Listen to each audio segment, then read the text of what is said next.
Warning, this episode contains strong language or mature themes. Parental discretion is advised. Hey, how you doing? I'm doing good, man. Alright. Cool. Welcome to this podcast is Uncalled For. What's uncalled for about it? Well, you can't tell anybody this.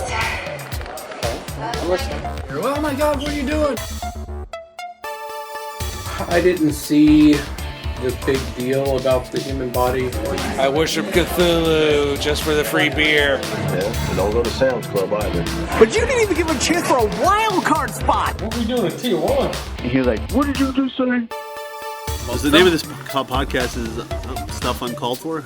This podcast is uncalled. Podcast, alright. Yeah, that was the most ridiculous ending to that game that I've ever seen. Oh my gosh, I gotta hurry up. Oh my gosh, I gotta hurry up. Oh my gosh, I gotta hurry up. We're looking at each other in the eye. We're not going to say anything derogatory to the other person. And of course, neither of us is drunk. So I don't hear Pope Francis saying that he's a prophet, seer, and revelator. What planet are these people on?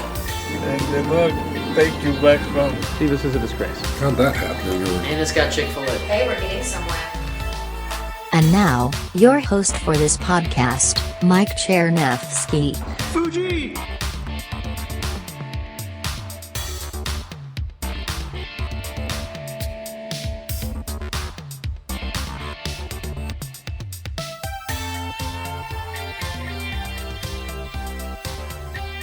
Welcome to the podcast.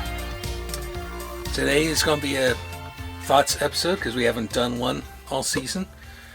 And the timing is perfect, to be honest with you. So I'm recording this on December 6, 2020, which plays directly into what I want to talk about today. But first, because this is such a heavy subject, we gotta make ourselves a drink. So the drink we are making is something I concocted for Cannon's Place, a little web series idea that sadly didn't go much anywhere. But the ideas are still solid. One of those ideas was to make a drink called the Doc Saunders.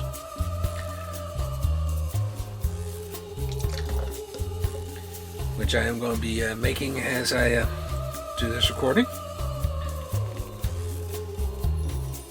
And be very careful about this. I don't want to spill anything. So, how the Doc Saunders got its name, one of my guilty pleasure shows is a little thing called Dollhouse by Joss Whedon. And in it there is a character named Dr. Saunders, who is a brunette. Her sole job is to take care of the actives or the dolls. They are people who have their memories erased, whether it's voluntary or not, that remains to be debated. But we learn near the end of the first season that Dr. Saunders herself is an active, and her active code name was Whiskey. So the Doc Saunders is, I'm starting with the first ingredient, which is Coke. You can use any cola that you like, but most people tend to use Coke. The idea is for it to be a Coke-based whiskey beverage. And I'm doing 4 parts Coke, so about 6 ounces, which I'm putting in the shaker. And in the Cannon's Place script, I specifically state that there's a Coke and Mentos thing going on here. So we start with our half a can of Coke in our shaker. Now, I'm not trying to do a Mentos bottle rocket or anything. I'm just putting in enough Mentos to kill off the carbonation. One, that's primarily what you're doing with a Coke and Mentos reaction. And 2, it's if you've ever tried Coke after you put Mentos in it, it does imbue it with a little bit of mint flavor. By the way, if you're too afraid to use Mentos, feel free to use any sort of mint flavoring with this. So at this point, I'm doing 4 Mentos. 1, 2, 3, 4. I'm going to let that react for a little bit.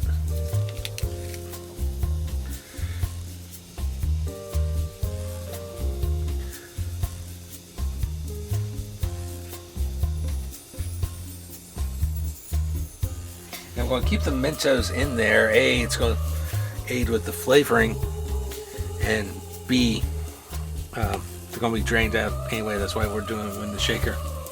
Now comes the whiskey portion of it. Is my understanding that whiskey is not often used in mixed drinks for some reason or other. However, we're using Johnny Walker Red Label. And the reason we use a Red Label is it is specifically meant to be used in mixing. I'm going to do an ounce of the Johnny Walker Red. And this is the whiskey component of our drink. Alright. Remember, you gotta use a Red Label for this drink. You're welcome to use any other whiskey, but Red Label is specifically meant for mixing. And to this, I'm also going to add about an ounce of rum using Bacardi Gold rum. So we add our rum to the mixture. So that's not all whiskey. For the second spirit, you can use anything you want, but I do prefer rum. And under no circumstances will I be putting vodka into this thing. Yeah, you would think with a name like Chernevsky I could handle vodka, but I can't. Now to all this, I'm going to add a couple dashes of Angostura bitters, which you can find anywhere. You're looking for the yellow cap and the oversized label of this thing. And to this, because I don't really have access to ice right now, I'm going to add a small dash of water to our drink. And now I'm going to, yeah, it's carbonated. I know you're not supposed to shake anything carbonated, but so I'm going to cap my shaker. Instead of shaking it, I'm going to sort of rotate it like so. It's not exactly a full shake. I'm just rocking it back and forth, kind of like creating a hurricane in the shaker. You can hear the Mentos going about in there. I'm going to pop it. And I'm going to strain into my... And it looks very much like Coca-Cola.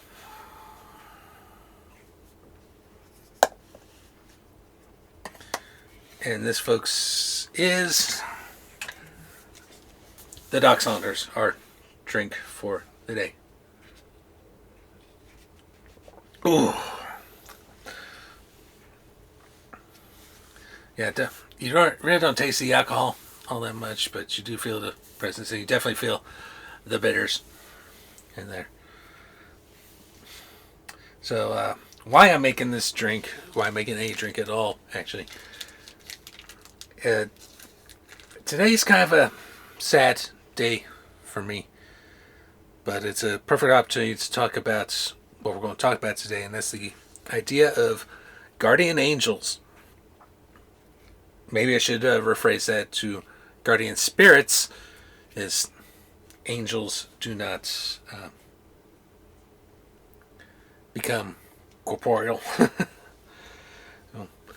Unless, of course, you're a Mormon, and that's a story for another time. It's about how we honor and remember the dead, particularly those who were very close to us and everything. How do we choose to remember our friends and our family who have passed on, and we really don't know, and we really can't know what happens to someone's soul when they pass on. We can only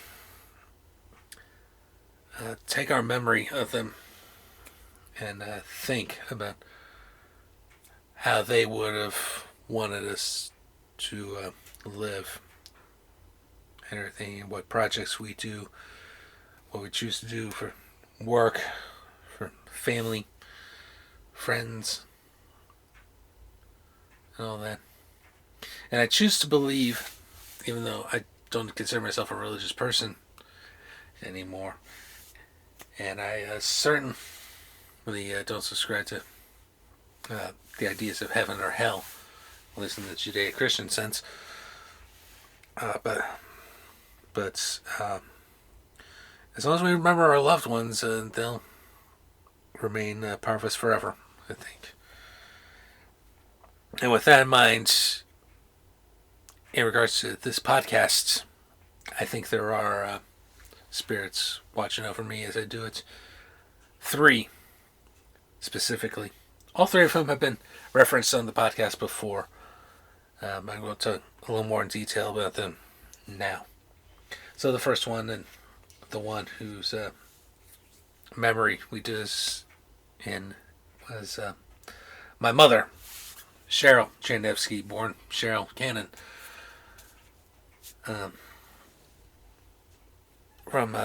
born in Baton Rouge, Louisiana, raised in Beaumont, Texas,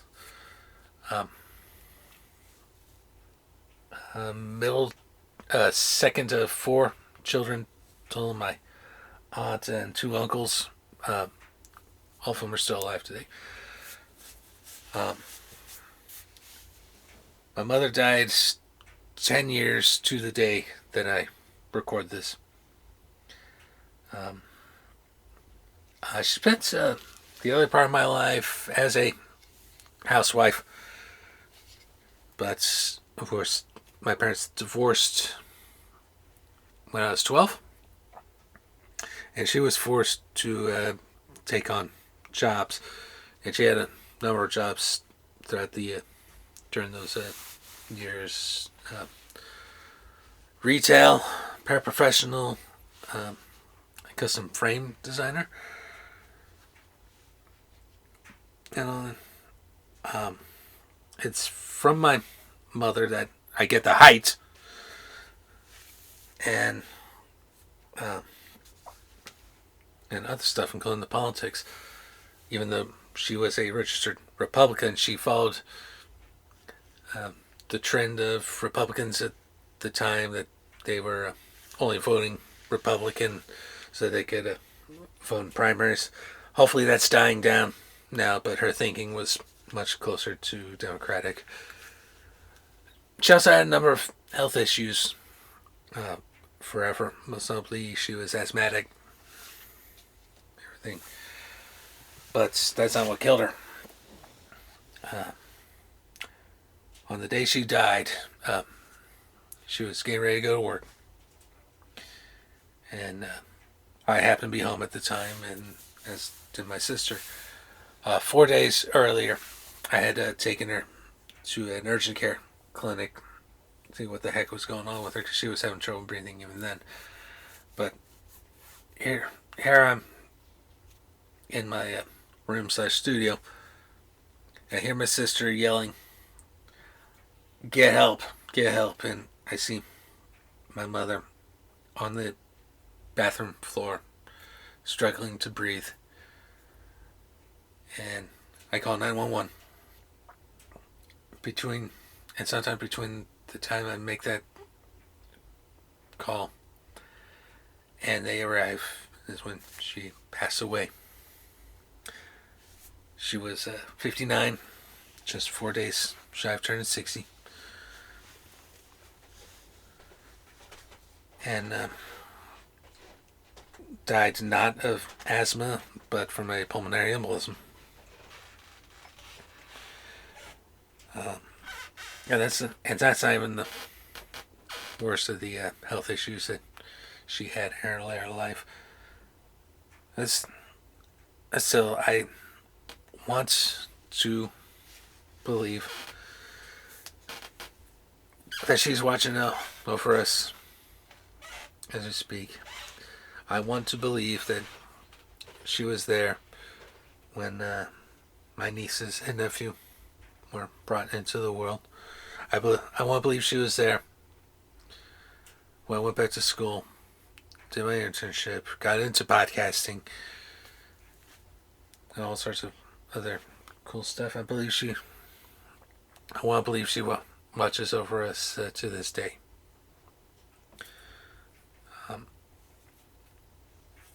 So, Mom, we love you, and we miss you. Cheers.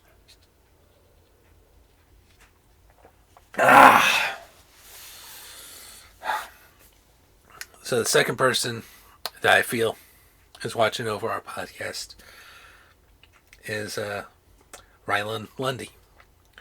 Rylan was head of the Kansas City Young Democrats. A huge sportsman. In fact, he served as one of the many co-hosts we had on the Winning Side Coaches podcast.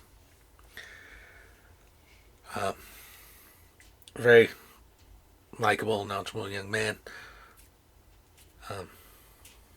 Not just politics, but again, he's a sports fan. Like me, he was a Duke fan. And football, I think his team was the Washington football team, and I can only hope that he's pleased that they got rid of that racist nickname. Such a jovial guy, and at this point I want to share with you some of the memorial episodes that I put together for Ryland shortly after his passing in 2015.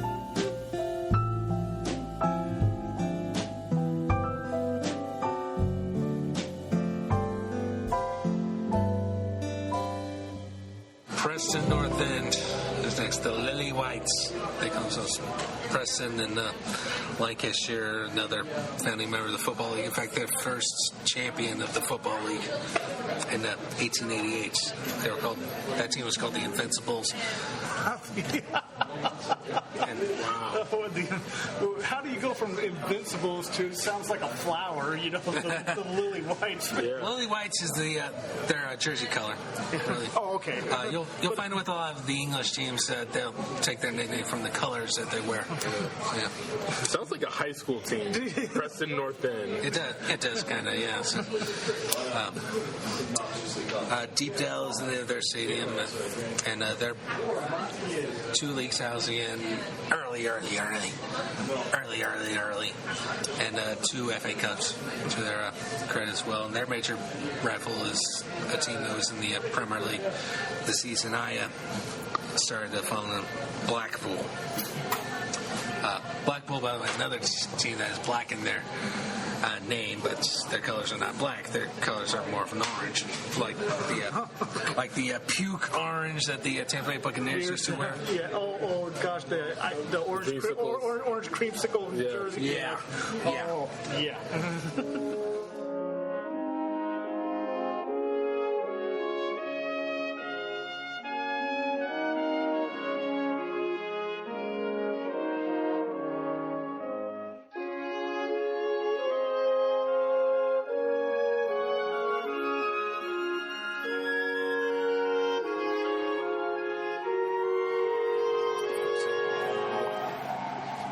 There were two reasons that Texas Christian and Baylor were left out of that tournament. Right. One, of course, was the lack of a championship game in the Big 12 Conference. Yes. The other reason, I think this is bigger than not being able to do a championship game, was the non-conference scheduling. TCU had a slightly tougher schedule than Baylor. Baylor's non-conference was a joke. Right. And I think that played more into their decision-making than not doing a conference game. So. Right. I'm trying to look at Baylor's football schedule. What it was. Sure. And everything. Yeah.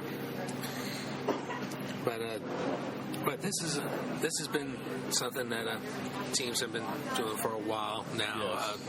Loading up their non-conference schedules with cupcakes, yes. For lack of a better word. Yes. Trying to protect themselves. Yeah.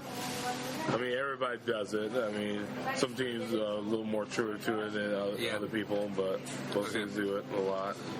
All right, you got it. Yeah. So this is their list. Let's see. They play Northwestern State. Yep. Buffalo. Yep. Both of those were blowout wins for them. SMU. It was their first one, 45-0. Yeah. Let's see what else. It's all conference until you get that bowl game at the end. Yeah. And then they got beat by Michigan State, which was a really good game, a really epic game. Michigan State came back on that one and everything. But, yeah, I mean, the toughest competition was in the conference. Okay, I can understand SMU because that's an old Southwest Conference rivalry. Right. And, everything. Buffalo, they're in the MAC. Right. But still. Yeah. But the one that's absolutely inexcusable is Northwestern State. Yes. It's D1 AA. Not even a game. That's like a scrimmage. Yeah. Now, conference-wise, you do the research and everything, you'll find the worst offenders of this practice are in the Big 12. Oh, yeah. Oklahoma. I know people are going to get pissed off at me for saying this, but Kansas State. This is specifically why I have no respect for Bill Snyder and the K-State football team, because not only have they made this a habit, they're known for it. It's been nicknamed the Bill Snyder Scheduling for Dummies program. And which gets an interesting argument. Who actually puts the schedule together? Is it the coach or the AD, or is it a combination of both? It's actually a combination of both, depending on how strong the coach is, how much influence that coach has. Yeah. In the case of Kansas State, Snyder has that kind of influence that he'll pretty much shield him. Yeah. By the way, let's look at Kansas State's schedule from last year. Yeah, let's see if I can find it. Yeah. I know they played Auburn and lost to Auburn. So this again, so that's a step in the right direction. But historically speaking, K-State is known for this crap.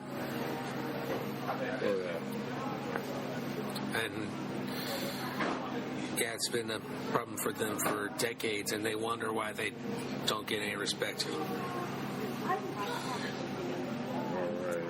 Trying to pull it up. All right. The very first game was SFA. Stephen F. Austin.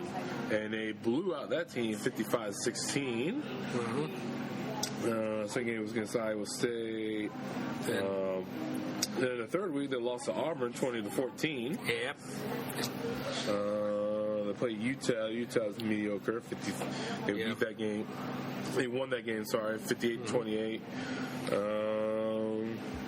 That's pretty much it. And then lost their bowl games at UCLA. Yes. Yeah. So, yeah. What are you doing putting CNF Austin on the schedule? Yes. They're in that, they're one of those 1AA teams. They're in the Southland Conference with Northwestern State and with my parents' alma mater, Lamar. And UTEP, full disclosure, I actually have a cousin playing on the UTEP team. Yeah, 1A, but come on, they could do better than that. Yeah, they could do very much better than that. But they did try to schedule better than that with Auburn, clearly, and we saw the results there. Oh, yeah, very much so. Yeah. I want to look at Oklahoma. Sure. I know that they're famous for doing that, too. Yeah. And there's another article I read recently on this subject. Apparently, all but 3 teams in the so-called power conferences, or what would be considered power programs, are guilty of this crime of scheduling cupcakes. The 3 not guilty parties, UCLA, USC, and Notre Dame. Right. Now, of course, in the case of Notre Dame, every game's a non-conference for them because they're an independent. But even this year, I think their weakest opponents, talking about Notre Dame, probably Navy.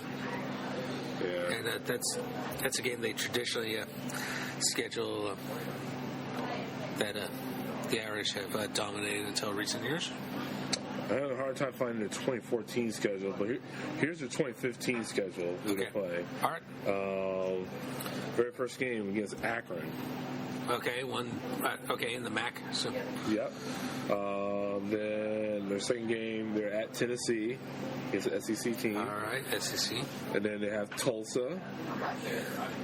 Okay, I think they're also conference shows. Or do they go to the conference formerly known as the Big East? Right?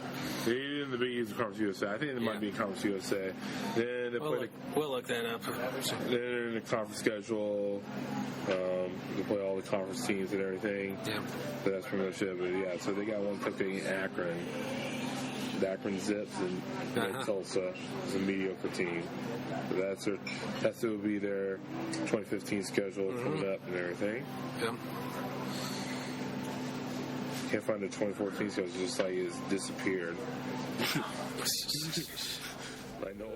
As for how Rylan died, and died quite young, he was in his 30s. He developed a bad case of sepsis, which coincidentally almost killed my father about a year later. And he just couldn't take any more of it. The infection got really, really bad. And a couple of days later, he was gone. So I still miss his presence very much. And I honestly believe this. I believe that's the spirits of the Young Democrats died with Rylan. And shortly after that death, a new crop of whiteys show up, and I question their commitment to the term Young Democrats. It's pretty easy to figure out of whom I speak. Is that they've been nothing but despicable, if you ask me. So, Rylan, cheers, my friend.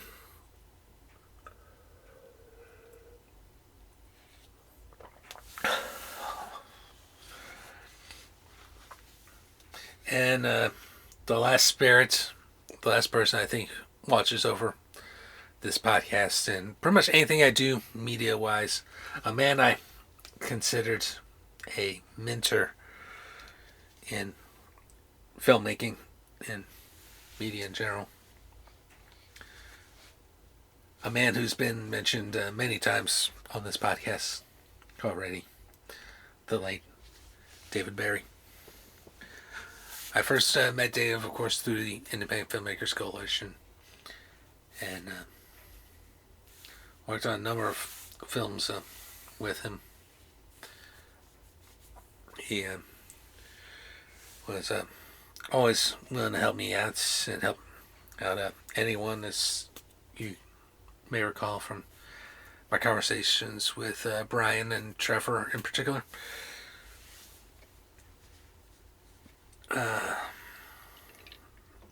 Could be a jerk at times, but he meant well. He always meant well. And everything. I remember helping him move a couple times out of the sky pad, which was his house when I first met him. A couple times to the cold storage apartments, and one last time out south. And I remember when he spent time in Cleveland to be near his daughter. And great guy, great filmmaker, and believe it or not, great musician. And I had known that he had grown up around show business kind of thing. It wasn't until his memorial service that I really appreciated just how deeply ingrained he was in the showbiz. And I remember meeting his father at the memorial service, a memorial service at which Trevor name dropped me, by the way. And he said kindly, even though this is the first time I'm meeting you, I know you. They've talked about you all the time.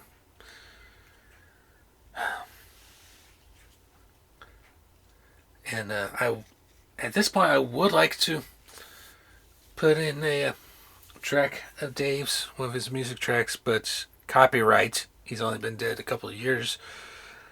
So what I'm going to do instead is in the show notes at our blog, uncalledfor.humble.blog. Once you go there, find this episode, and in the show notes, I've embedded his song on Reverb Nation called California with a K. And I think this song is a piece of beauty and deserves to be listened to. So, to Dave, cheers, my friend.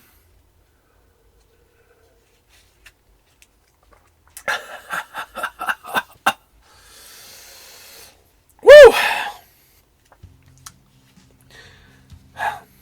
Well, I guess that's going to do it for this episode of the podcast. Remember, if you love someone and they happen to pass away, as long as you keep them in your memories, they're never truly gone. And with that, I'll talk to you next time.